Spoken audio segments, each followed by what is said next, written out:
Bonjour tout le monde. Alors tout le monde, il n'y a personne pour l'instant, mais c'est pas grave. Bonjour, parce que là nous sommes en direct et ce sera rediffusé évidemment dans cette seconde émission de la série Regard avec Alain Cagnati, ce scientifique, chercheur indépendant, auteur, alchimiste. J'ai oublié, alchimiste, on en a parlé hier, et auteur. Et c'est pour ça qu'on est là aujourd'hui, auteur d'Unification, un essai de métaphysique, de physique et de métaphysique. Ouais. Et Alain, peut-être que avant de redémarrer dans le second chapitre, comme nous avons fini hier le premier chapitre, tu pourrais, pour ceux qui n'ont pas vu et qui iront voir plus tard, quand même te présenter succinctement, que voilà, on sache à qui on a affaire et pourquoi on est là. Vous avez compris, c'est pour décortiquer ton livre qui est un peu ardu, hein, parce c'est du niveau mathématique, oui. C'est pas du secondaire ni c'est le niveau plus, puisque on touche des sujets comme les topos de Grothendieck, l'algèbre de Clifford, des choses que moi, comme la plupart, 99% des auditeurs ne comprennent pas, mais il y en a certains parmi vous qui ont ce niveau-là, j'espère. D'ailleurs, Alain est en relation avec Olivia Caramello, une des plus grandes chercheuses au monde sur les travaux de Grothendieck, donc une mathématicienne. C'est un contact amical, hein, on échange pas réellement sur ces sujets-là. Hein. Donc voilà, c'est vrai, tu fais bien de le dire que toi, ton niveau mathématique n'est pas du tout au niveau d'Olivia Caramello, par exemple. Loin s'en faut. Voilà, mais en fait, j'aimerais bien que tu te présentes pour qu'on sache quand même que ce que tu as produit, ce livre, ne vient pas de nulle part, et qui tu es, et d'où tu viens, et pourquoi ce livre, quelque part, on peut commencer comme ça, avant de rentrer dans le dur, parce que ça nous permet d'avoir une introduction pour ceux qui ne l'ont pas encore entendu. Voilà, merci. Merci Alain. Alors, je me présente à nouveau. Hein. Alain Cagnati, j'ai 60 ans depuis octobre. J'ai fait des études de physique et d'astronomie il y a longtemps. Pardon, pardon Alain, oui. j'ai oublié je découvre ce logiciel, donc tu vas reprendre ta présentation s'il te plaît. Oui. On va y aller. Ah, ça marche toujours pas. Je suis désolé. Désolé. Faut que tu me mettes à gauche. À gauche, voilà, ça on l'avait vu. Et il faut que je passe par là normalement. Voilà. Très bien. Tu peux te présenter, s'il te plaît, en quelques mots? Alors, je recommence ma présentation. J'ai 60 ans. J'ai fait des études de physique et option astronomie il y a très longtemps. Hein. Ensuite, j'ai fait beaucoup de cryptographie pendant une vingtaine d'années et j'ai beaucoup étudié les graphes, notamment les représentations visuelles de graphes. Voilà. Aujourd'hui, depuis au moins plus de 10 ans, je fais des recherches personnelles hein, parce que je suis un chercheur, un alchimiste même, hein, j'ose le dire. Et il y a quelques années, 1 an ou 2, enfin 2-3 ans, j'ai eu un certain nombre de découvertes où je parle de trouvailles, hein, plus que de découvertes, dans la littérature, dans la littérature scientifique. J'ai trouvé beaucoup de choses qui m'ont fait développer une vision assez cohérente de la physique, mais aussi qui intègre la notion. Ah pardon, je t'ai coupé. Excuse-moi, on est en plein direct, c'est nouveau pour moi. Je reviens avec Alain. Excusez-moi. Voilà, pardon. Alain, je t'ai coupé. On a 2 ou 3 personnes qui sont là. Bonjour. Donc, ils peuvent poser des questions directement là où ils sont. Mais parce que là, vous avez compris, on est avec Alain Cagnati pour présenter et surtout décortiquer son livre. Voilà. Hein, oui, je vois qu'on est en direct sur Facebook, en tout cas, sur ta page. Hein. Très bien. Ok. Donc, voilà, on va démarrer directement, hein, puisque là, tu t'es présenté. Maintenant, on va passer au livre. Oui. fameux livre. Et on est aujourd'hui dans l'épisode 2, la partie 2 et le chapitre 2 Le chapitre 2. de ce livre Unification. Je vous le remets pour ceux qui ne l'ont pas vu. Voilà, c'est ce livre-là. La très belle couverture. Oui. Avec une image assez remarquable.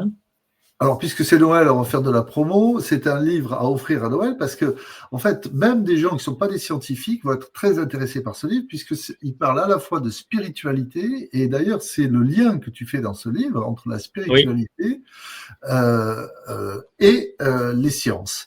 Donc, vous pouvez l'offrir. C'est un très beau format. Hein. Moi, tu l'as peut-être, tu peux nous le présenter. Oui, je l'ai déjà montré dans les vidéos précédentes, mais...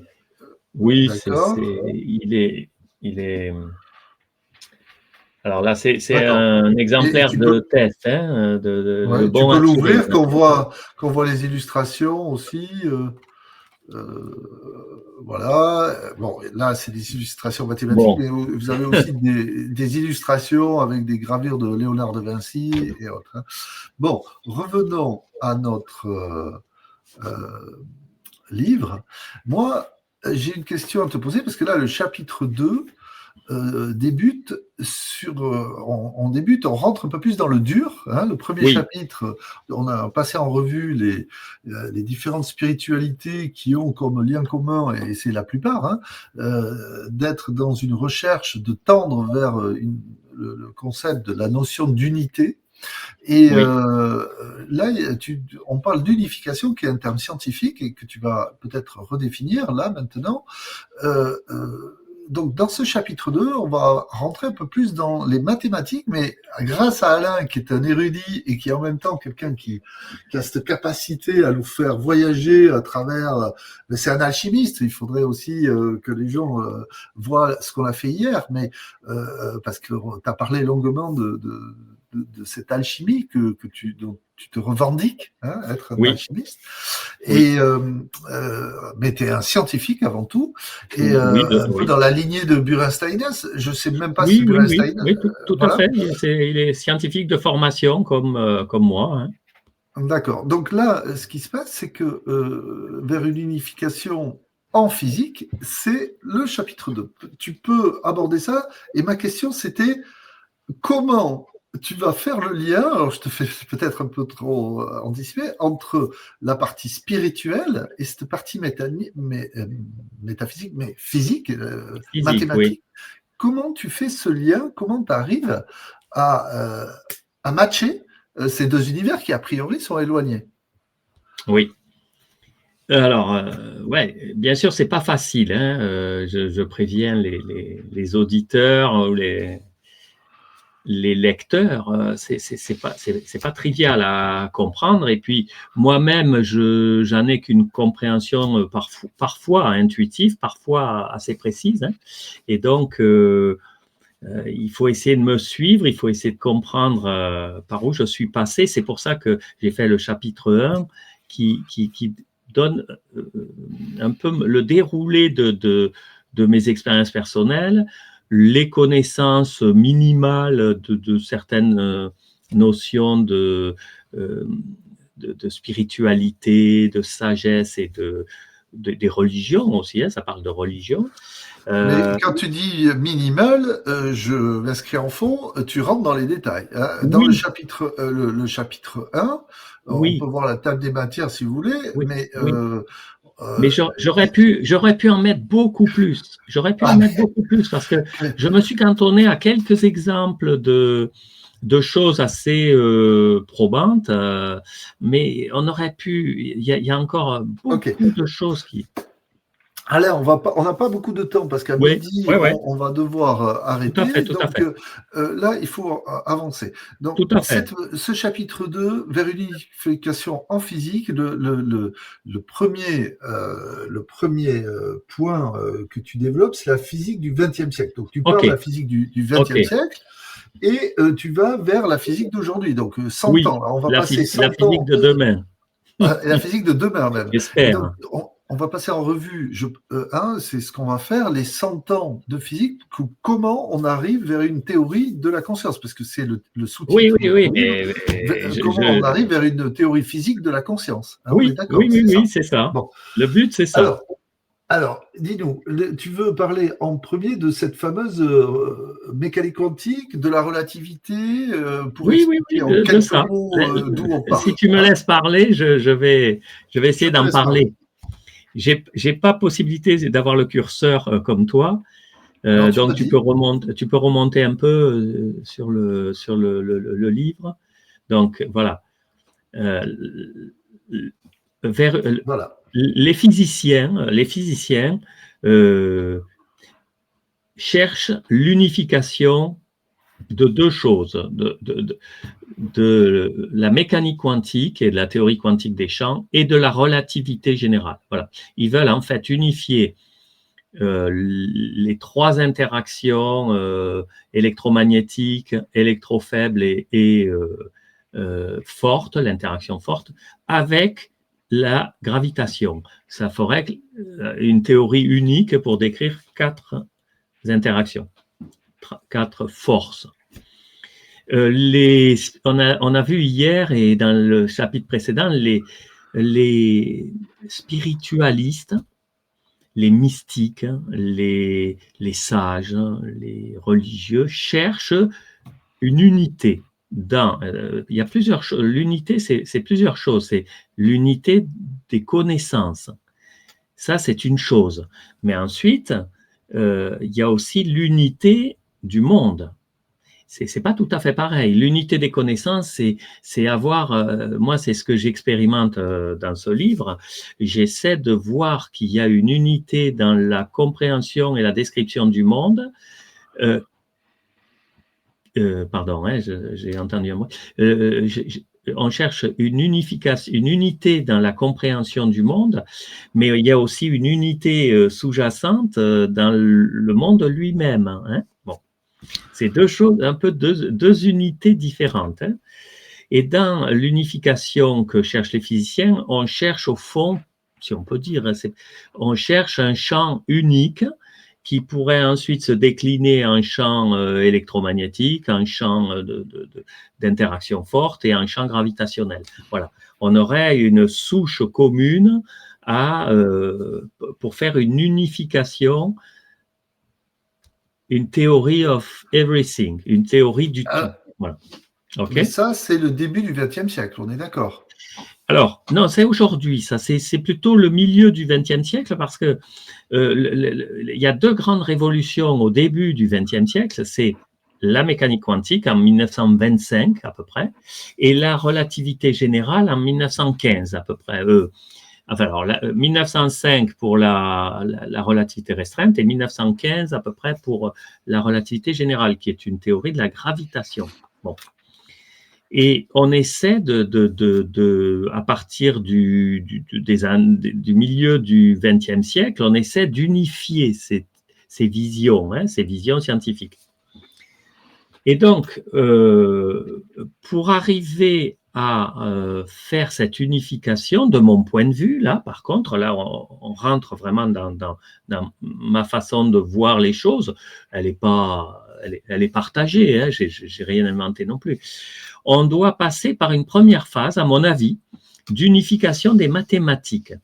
Et je fais référence, je l'ai montré hier déjà, à ce livre qui s'appelle je vais te mettre vous en l'avez plein sous les écran. yeux, l'unification des mathématiques, Oui. et qui fait référence beaucoup aux algèbres de Clifford, alors d'une part, au topos de Grothendieck, d'autre part, et qui cite de nombreuses fois David Esténès. Sauf que moi, David Esténès, je le connaissais avant d'avoir lu ce livre. D'accord ? Bon. Je vous donne mon cheminement intellectuel. Je découvre il y a quelques années GA, Geometric Algebra, qui est ce livre-là, je l'ai encore montré dans une autre vidéo, je découvre ce livre. GA, on le voit ici, GA, Geometric Algebra, une physique, maths physique pour demain. Et je Là, pense que ce livre est ça coupe un révolutionnaire. petit peu. Le Ouais. réseau est un peu haché par moment, là. De ton côté, tout va bien? Bon, donc à partir de cette découverte au fond de David Estenes, faisons bref, hein, David Estenes, il fait la D'accord. promotion des algèbres de Clifford. Hein, c'est des algèbres particulières, mais assez unifiantes et assez fortes dans le domaine des mathématiques. Mais lui, il l'utilise pour faire une description physique des choses. Et il prétend que l'utilisation de ces algèbres de Clifford, Geometric Algebra, va permettre de remettre la physique sur des bases plus solides. Et je suis convaincu qu'il a raison. Voilà. Donc, quand je lis que des mathématiciens qui cherchent l'unification des mathématiques, hein, on sait que la théorie des ensembles a donné une base forte, solide à tout l'ensemble des mathématiques.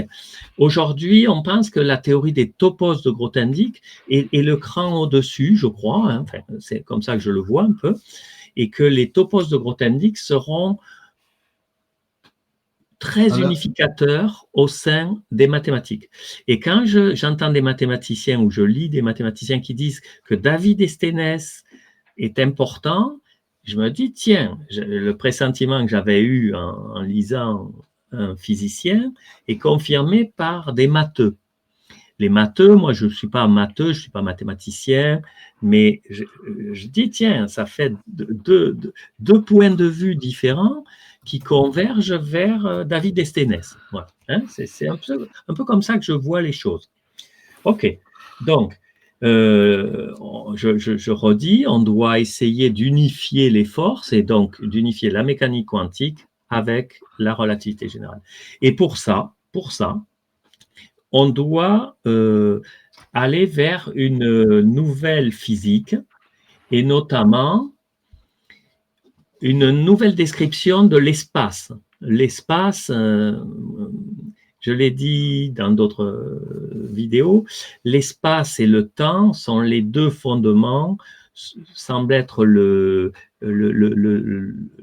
décorum, le substrat minimal dans lequel se déroulent les, les, les, se déroule la physique des atomes, la physique des électrons, la physique des étoiles, la physique des galaxies, la physique de la biologie, puisque la biologie, on imagine qu'elle se développe sur le substrat matériel, hein, le substrat des électrons, des protons, des neutrons. Et donc, on essaie de trouver une théorie unifiée à tout ça. Mais pour bien. commencer, il faut donner une bonne définition de l'espace et du temps. Et David Estenes, il dit, il faut prendre l'algèbre de Clifford. Voilà, tiens, voilà, c'est un livre de référence.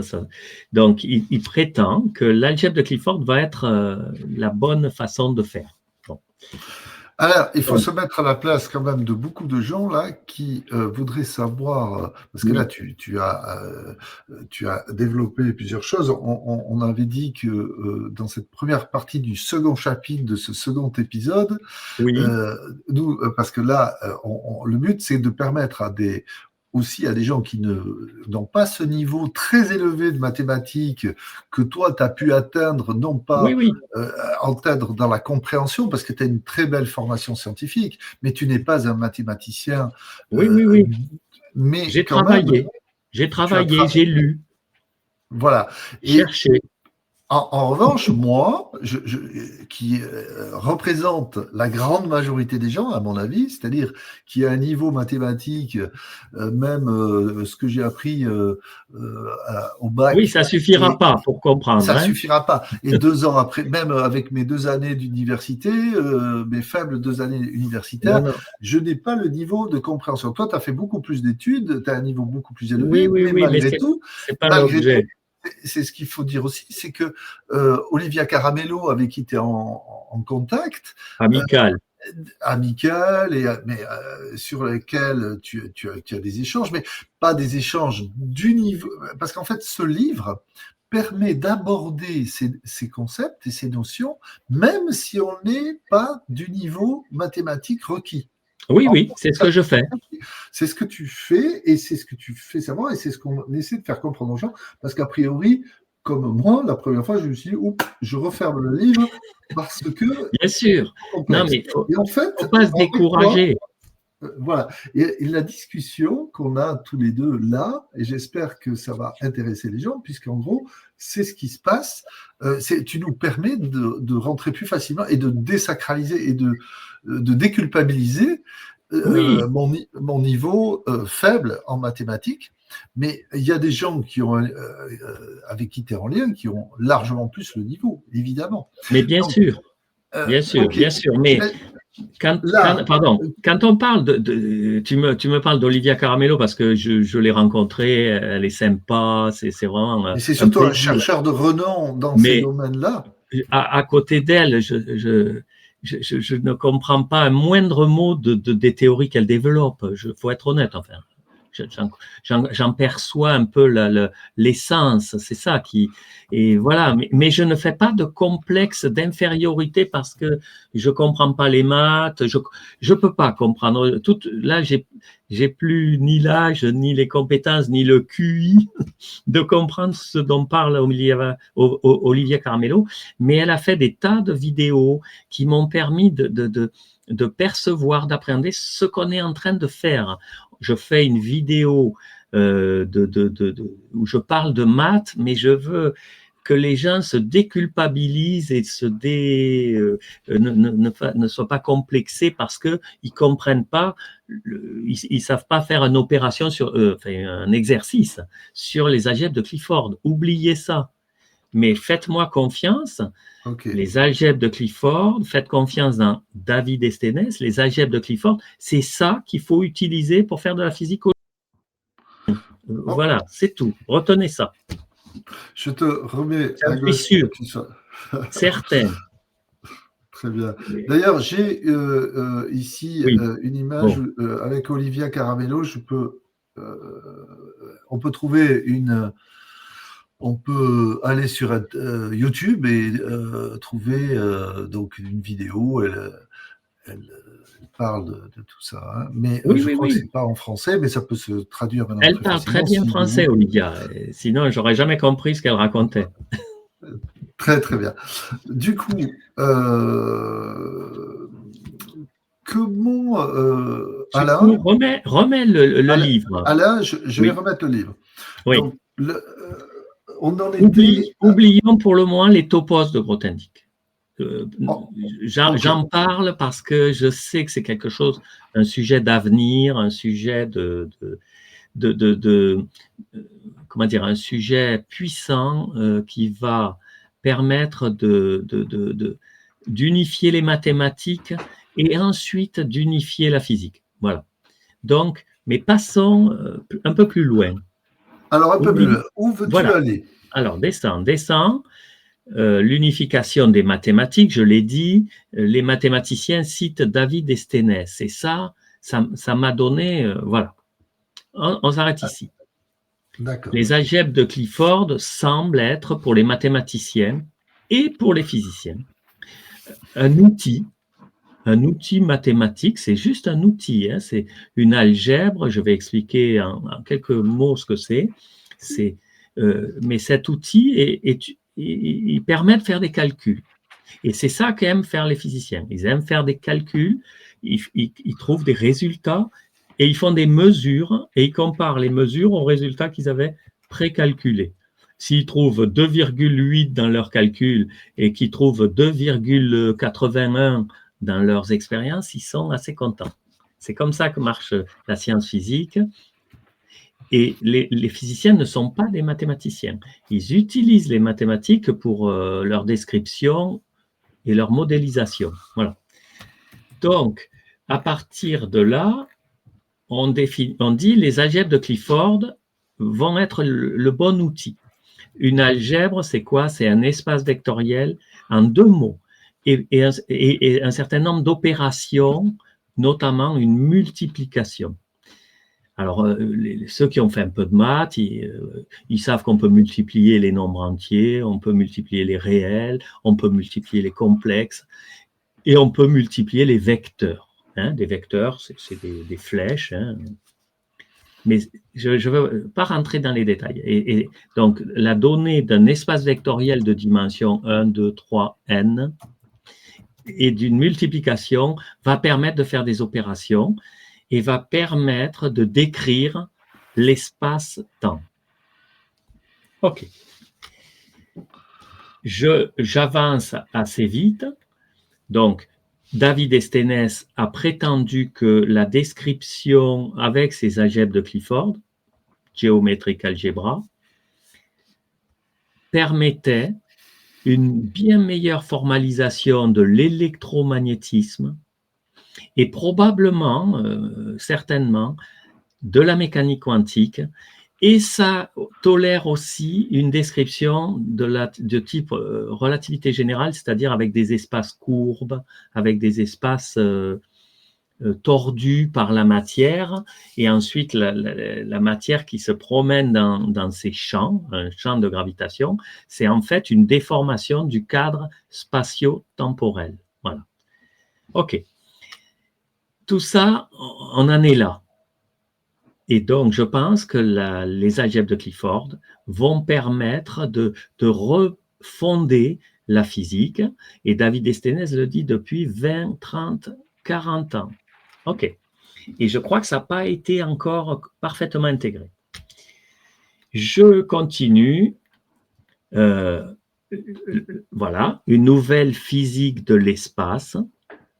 Et David Estenes, en tout cas de ce que j'ai lu, j'ai pas tout lu de David Estenes, j'ai tout lu de cet ouvrage, hein, beaucoup, parce qu'il est en français, et il y a très peu d'ouvrages en français qui décrivent la géométrie algébrique, enfin, ou plutôt l'algèbre géométrique, GA, Geometric Algebra.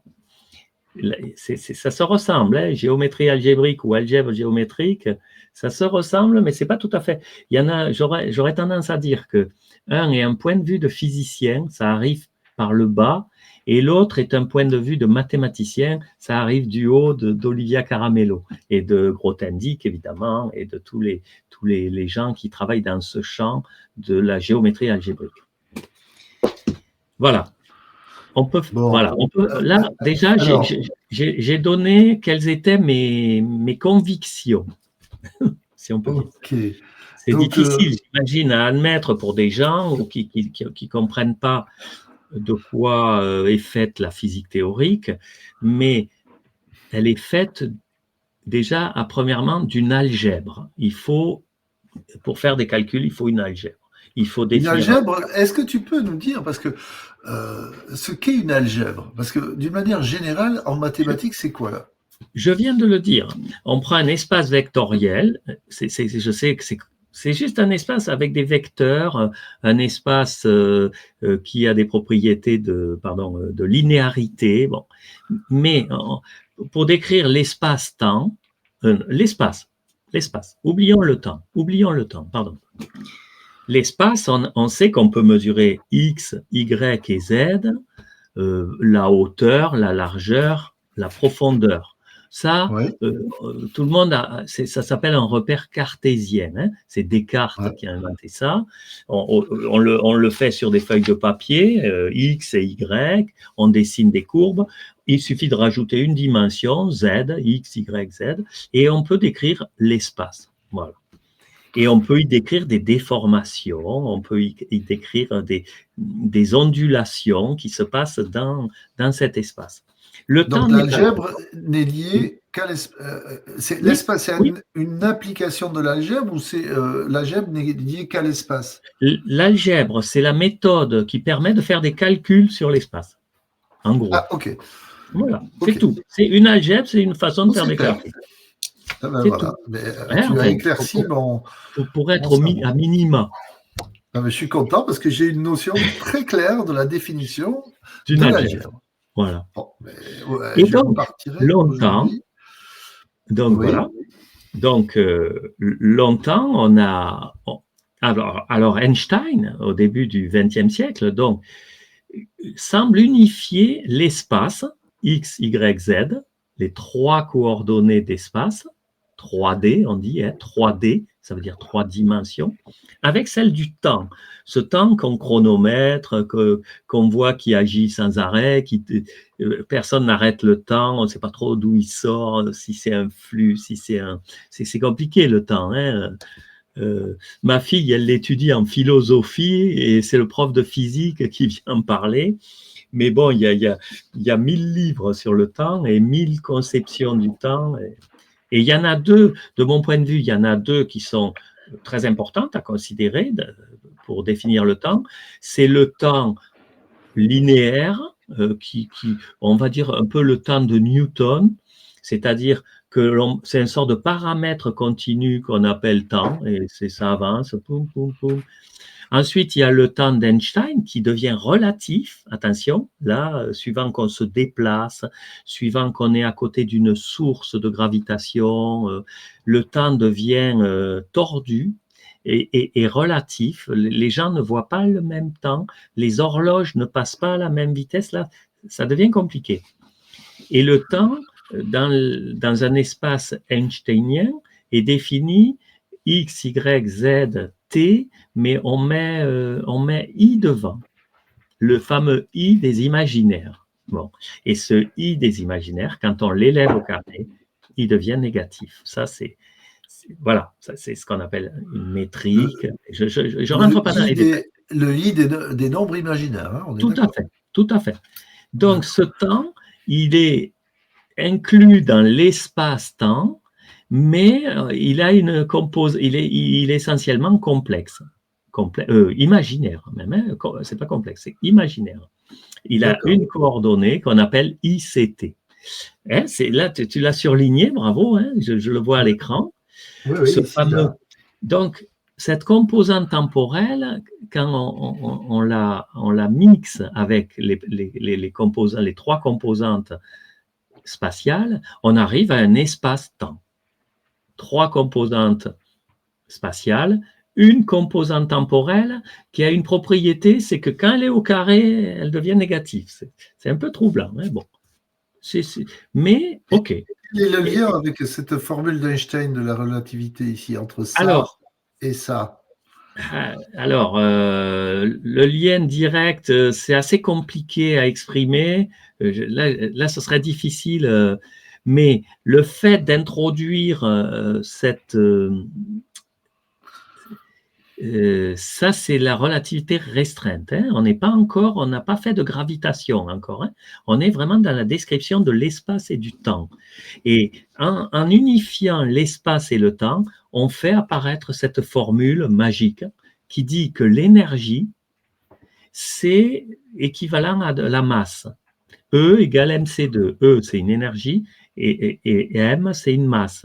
Et C2, c'est la vitesse de la lumière qui semble constante, quel que soit l'observateur et quel que soit le déplacement relatif de l'observateur. Bon, mais rentrons pas dans les détails. D'accord. OK, on avance. Donc, on est content. J'ai découvert que l'algèbre nous permet de décrire l'univers, l'espace. L'espace-temps. Pour le moment, on n'a rien fait d'autre. L'espace et le temps. Parce qu'avant, tu disais sans le temps. L'algèbre définit donc à la fois l'espace et le temps. C'est ça. Avec l'algèbre, on peut définir ces deux choses. On fait des calculs. Ces deux choses ensemble. L'espace-temps peut être défini par l'algèbre. Peut être modélisé, décrit par une algèbre. Et toi, tu parles de l'algèbre de Clifford. Et là, alors c'est là que l'instant magique va se produire. Alors, avec l'algèbre de Clifford sur R3, c'est-à-dire l'espace qu'on avait au départ, c'est R3. R3, ça veut dire ici, là. Rx, Ry et Rz. Donc, c'est R au cube. C'est tout, hein, c'est des réels. C'est des lignes continues, ce qu'on appelle la droite réelle. Et on décrit tout l'espace avec R3. C'est tout. Mais sur ça, sur R3, on peut définir une algèbre, c'est-à-dire une façon de faire des calculs qui s'appelle une algèbre de Clifford et qui va faire apparaître 8 paramètres. 8. Donc, on est en dimension 3, mais on va faire apparaître 8 8 paramètres de liberté. On appelle ça, pardon, c'est pas 8 paramètres de liberté, c'est 8, le nom m'échappe, degrés de liberté, pardon. Hein. C'est bien d'avoir le livre sous les yeux. Ouais. Ça me permet voilà. Donc, avec ces 8 paramètres, ces 8 degrés de liberté, eh bien, on prétend, et j'en ai eu l'intuition, et Sténès avait donné l'intuition, mais moi, j'ai eu une intuition supplémentaire. J'ai dit, l'algèbre de Clifford sur R3 suffit à décrire l'espace-temps et les champs à la fois. L'espace-temps, c'est-à-dire ce qui se déroule dans la scène de l'espace et du temps, mais aussi les champs, c'est-à-dire les choses qui, elles, ne sont pas visibles. Bon, même si l'espace n'est pas très visible, hein, il faut y mettre des choses dedans pour le visualiser et voir comment les choses se déplacent dedans. L'espace, c'est une scène vide. Le temps, c'est pareil, c'est un peu une scène vide. S'il n'y a pas d'événement... Oui, pardon. Oui. Est-ce que tu peux répéter cette intuition là? Tu peux nous Alors, la répéter? l'intuition fondamentale, c'est celle-là. Et c'est ça la trouvaille. C'est ça la trouvaille. C'est que l'algèbre de Clifford sur R3 est suffisante pour décrire tout le reste. Et vous l'avez sous les yeux. L'algèbre de Clifford sur R3 est suffisante pour représenter l'espace, le temps, la matière, les champs, l'énergie. Donc, tous les ingrédients de la physique sont réunis dans cette algèbre. Ce qu'on avait, et l'espace-temps de, écoutez bien, ça c'est fondamental, l'espace-temps de Minkowski, ou on l'appelle aussi l'espace-temps einsteinien, c'est-à-dire l'espace-temps, 3 dimensions spatiales, 1 dimension temporelle complexe, imaginaire. Eh bien, la magie des algèbres de Clifford fait apparaître des degrés de liberté, des éléments de l'algèbre de carré négatif. Et notamment,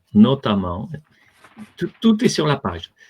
Le trivecteur, c'est-à-dire un élément de volume de l'algèbre de Clifford et de carré négatif, on va l'identifier au temps, au paramètre temps.